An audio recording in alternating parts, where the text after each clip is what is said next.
Driveway Primitive here, and today we're going to talk about raccoons.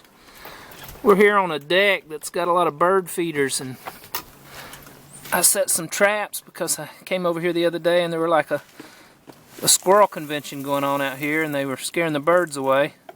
We got a great big raccoon. He's shivering. He's been out for a couple hours in the rain.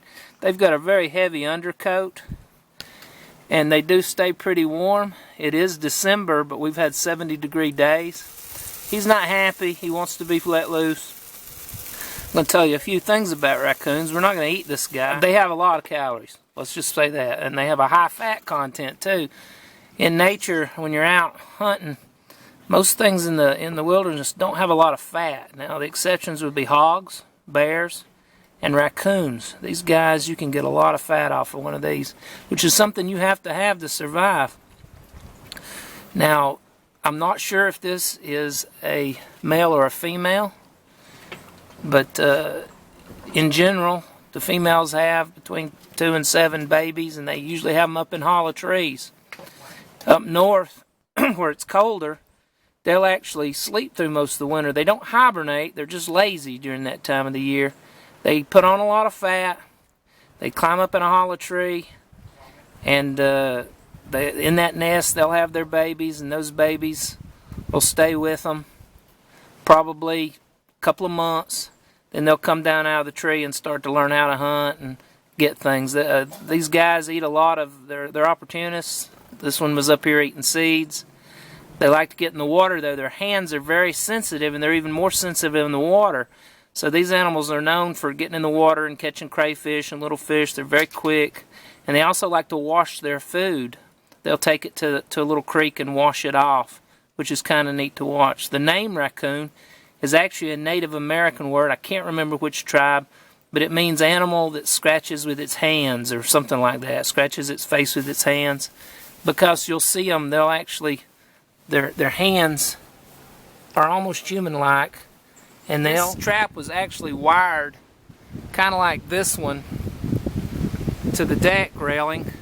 These guys are escape artists. He actually chewed through the wire, and the trap luckily fell onto the deck instead of down a couple of stories. They are great at getting loose and getting into things. Let me move this for you so that you can see him a little bit. He does not want to be facing us. He's going to try to. Sometimes they can be quite aggressive, so he's going to try to move. There's a good. Going to try to turn around away from us. They have a lot of diseases. I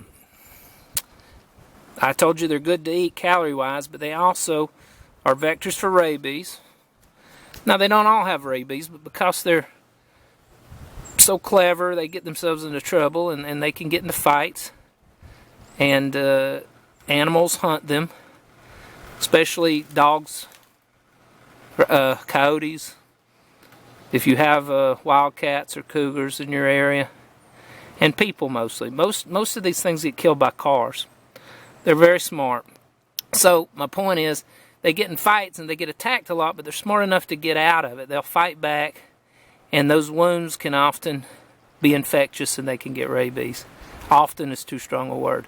What's more troubling is that they can carry a roundworm that has it gets into the brain. It can infect human brains, and they poop, and it gets on decks like this or in the ground, and those roundworms can stay alive in a certain stage for up to 10 years or more. And there's really nothing chemical-wise that you can use to kill the worm cyst. Fire is about it. So if you have small children that are going to touch the deck and put that on their mouth, it can cause some serious problems, even mental retardation sometimes with a young person when they get these roundworms in their brains. So we're going to relocate this little fella. We're going to take him a good little ways off and let him go. Animals don't do well when they're relocated.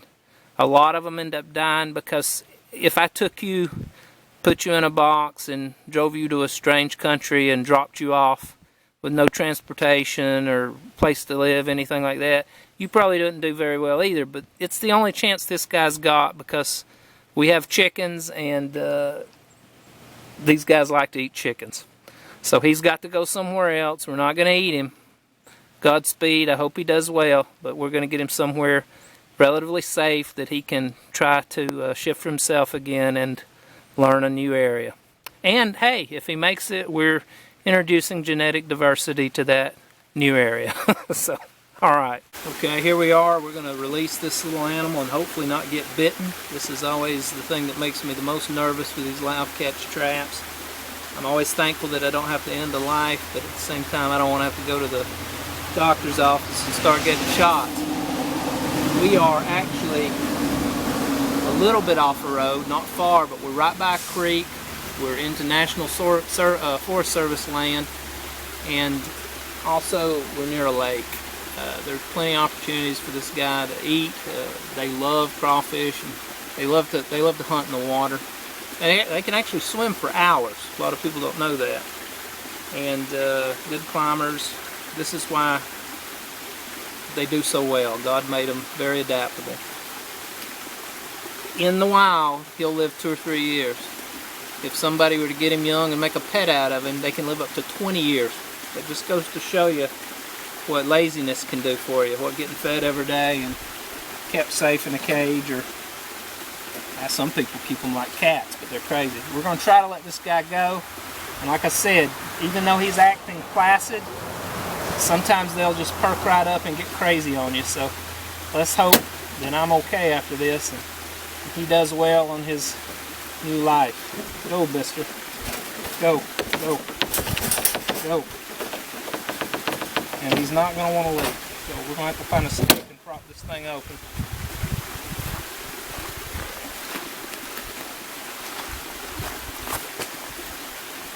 Sometimes it takes them a minute to figure it out.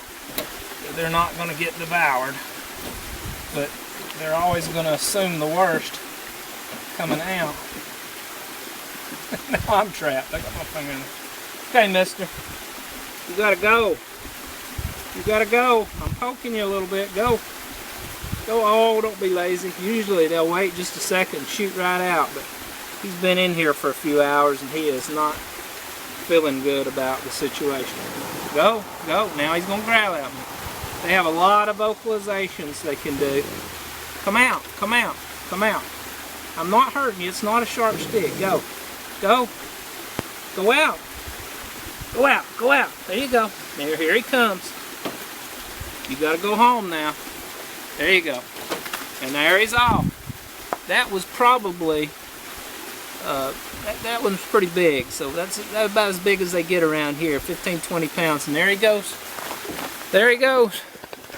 Off to a new life. I hope you can see him. Oh, good luck. Good luck, mister.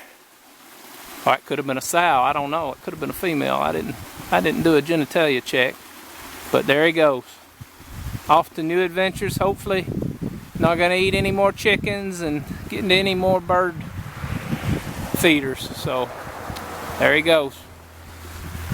So the raccoons are the raccoon spirit owes me. I have just been helpful to one of your people, and if my son ever gets lost in the woods, I expect the raccoons to come and lead him back home. Alright.